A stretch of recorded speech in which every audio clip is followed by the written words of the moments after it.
want to show you some combo exercises today, and I don't feel like changing into my workout clothes. So I hope that you won't be too frustrated with me. I still think you'll be able to see exactly what I mean. So combo exercises, for the most part, everything I show you is going to work the front and back of your legs, always your core if you're using good form, and also your upper arms and some of your back. So I'm not going to do a whole workout with you, but I'm going to give you some ideas of things to do.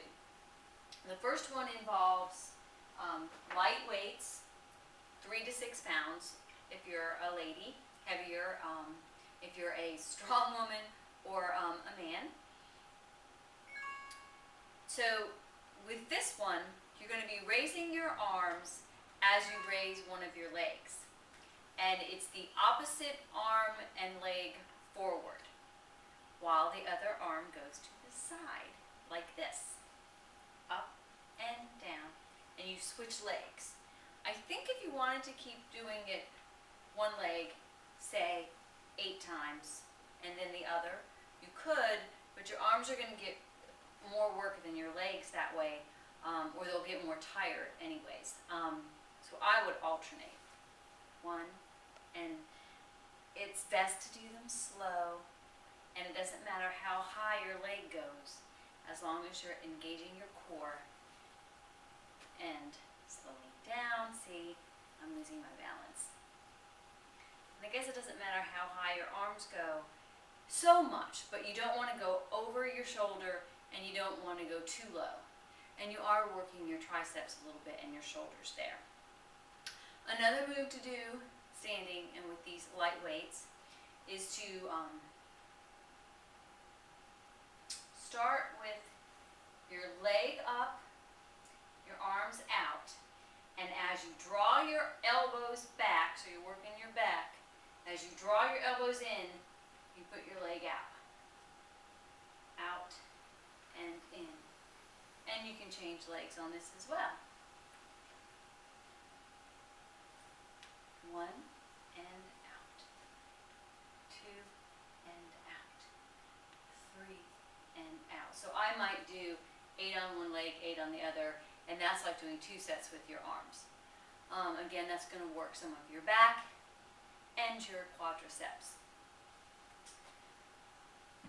Another combination is using the squat and a military press, but you're going to twist, so you're going to work your core a little bit as well.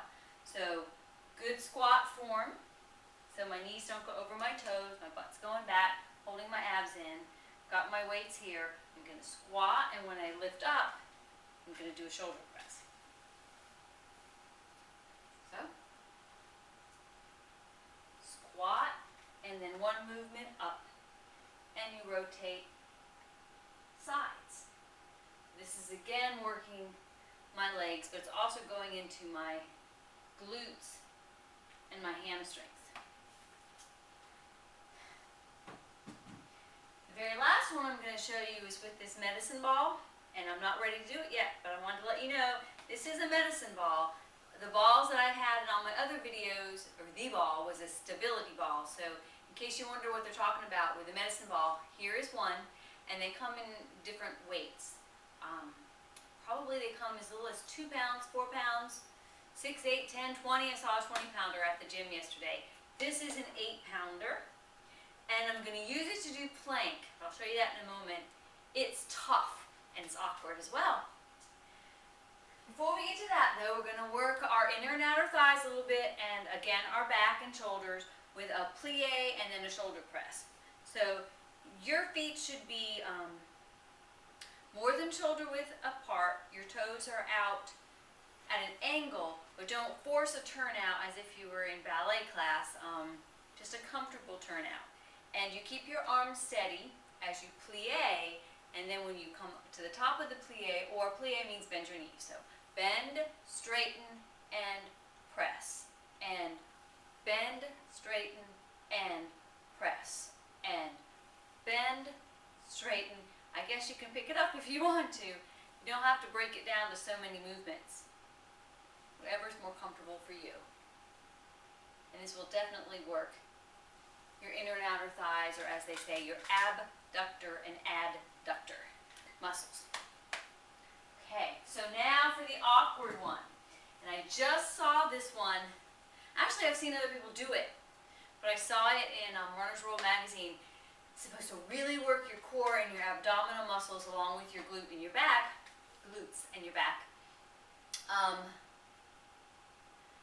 And I think it's much more difficult than just doing plank. Last night I did it at the gym with a smaller weight ball, or a medicine ball.